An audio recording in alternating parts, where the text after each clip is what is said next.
सोलापूर श्रमिक पत्रकार संघात महापौर विनायक कोंड्याल यांच्या वार्तालाप कार्यक्रमाचे आयोजन करण्यात आले होते। आदिला नदीचे अस्तित्व कायम राखले पाहिजे आणि नदीपात्रातील अनधिकृत बांधकामांवर पालिकेने कारवाई करावी अशी स्पष्ट भूमिका महापौर विनायक कोंड्याल यांनी मांडली। सोलापूर श्रमिक पत्रकार संघात आयोजित वार्तालाप कार्यक्रमात ते बोलत होते। यावेळी पत्रकार संघाचे अध्यक्ष विक्रम खेलबुडे यांनी त्यांचे स्वागत केले। नदीला नाला म्हणण्याची भूमिका आपण घेतलेली नसून पर्यावरण प्रेमींमध्ये गैरसमज पसरल्याचे त्यांनी स्पष्ट केले।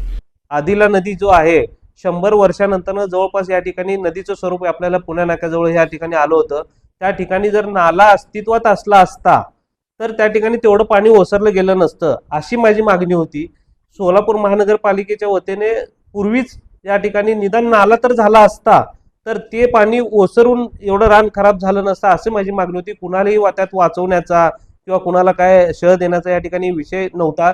जर आदिला नदी जर आपल्या शहरातून जर सीना नदी जी आहे ज्याप्रमाणे आपला जर पुढे येऊन जर आपल्या सोलापूर शहरातून जर कंटिन्यू जर होत असेल तर एकदम अतिशय चांगलं ही बाब आहे। आणि निश्चित पर्यावरण प्रेमी जे आहेत आपल्या त्यांना सोबत घेऊन काही लोकांना गैरसमज झाला की त्या ठिकाणी नाला करा असं म्हणले वगैरे, त्या ठिकाणी नाला नव्हता। काही जरी बशीसारखं असं पूर्ण फ्लॅट रान त्या ठिकाणी होतं।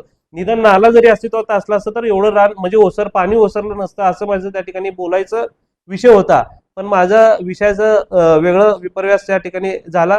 निश्चित या ठिकाणी जर नदी जर जात असेल तर आम्हाला या ठिकाणी अभिमान असणार आहे की सोलापूर शहरामध्ये अतिशय चांगल्या पद्धतीने आपण त्याला काम करून त्याला उपयोजना काय करायला पाहिजे ते आम्ही करणार। कुणाला या ठिकाणी शह देण्याचा किंवा कुठल्या प्लॉट धारकांना वगैरे शह देण्याचा या ठिकाणी कुठलाही विषय नसणार आहे, हा माझा खुलासा आहे। महानगरपालिकेने त्या ठिकाणी देताना 15 मीटर सोडून त्या ठिकाणी त्यांचे बांधकाम आहेत आणि त्यांचे जे सीमांकन आहे उद्या भविष्याचे रेड लाईन ब्ल्यू लाईन जे सीमांकन होणार आहेत ते कुठपर्यंत होणार आहे आपण या ठिकाणी बघूयात पहिला।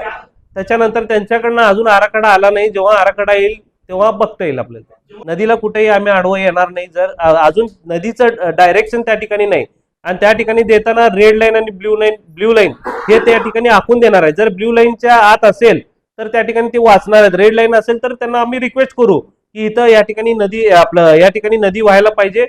त्या अनुषंगाने जर त्यांची त्या ठिकाणी जागा वगैरे जर जात असेल तर शासन स्तरावर त्यांना काय उपयोजना किंवा काय त्यांना आपण पाठपुरावा जर करायचा असेल, त्यांना मोबदला जर द्यायचा असेल त्याचा आम्ही प्रयत्न करू। नदीपात्रात कोणी बेकायदा बांधकाम किंवा प्लॉटिंग केले असल्यास प्रशासनाने कठोर कारवाई करावी असेही ते म्हणाले। पाटबंधारे विभागाकडील माहिती बैठकीवेळी उपलब्ध नसल्याने ती सादर करण्यास सांगितल्याचे त्यांनी नमूद केले आहे। शहरातील 50 पैकी 14 स्मशानभूमी अद्ययावत केल्या असून उर्वरित कामे महापालिकेच्या निधीतून पूर्ण केली जातील। सध्या 3-4 दिवसाआड येणारा पाणी पुरवठा 2-3 दिवसात नियमित करण्यासाठी प्रयत्न सुरू असल्याचं त्यांनी सांगितलं। धूळमुक्तीसाठी नवीन मशिनरी खरेदी, सिद्धेश्वर तलावातील मासे मृत्यू टाळण्यासाठी डीपीडीसी निधीतून 1.5 कोटी रुपयात फाउंटन मशीन खरेदी, गुंठेवारी प्रश्न मार्गी लावणे आणि शहरात 100 ई बसेस सुरू करण्याबाबतही त्यांनी माहिती दिली। जो विषय आहे ऊन त्या ठिकाणी कसं पद्धत आहे, 4-5 वर्षाचं पाणी त्या ठिकाणी साठलेलं आहे। पाणी एकाच ठिकाणी बंद अवस्थेत जर राहिलं तर त्या ठिकाणी काय होतं, ऑक्सिजन पाण्यातला कमी होतो आणि जेव्हा सूर्याची किरण जेव्हा वाढतात तेव्हा शेवाळ या ठिकाणी वाढतात आणि माशांना या ठिकाणी ऑक्सिजन मिळत नाहीत। मग त्या ठिकाणी तुम्ही किती त्या ठिकाणी प्रयत्न करा, ऑक्सिजन लेवल कमी होते। पण आपल्याला डीपीडीसीच्या माध्यमातून या ठिकाणी 1.5 कोटी रुपये महापालिकेला मिळाले होते की ते फाउंटन मशीन घेण्यासाठी आणि फिल्ट्रेशन मशीन घेण्यासाठी, जेणेकरून पाण्यातलं ऑक्सिजन हे वाढतं। तर त्याच्यासाठी आता आम्ही मशीन घ्यायचं या ठिकाणी ठरवलंय। आयुक्त साहेबांना पण आदेश दिलेत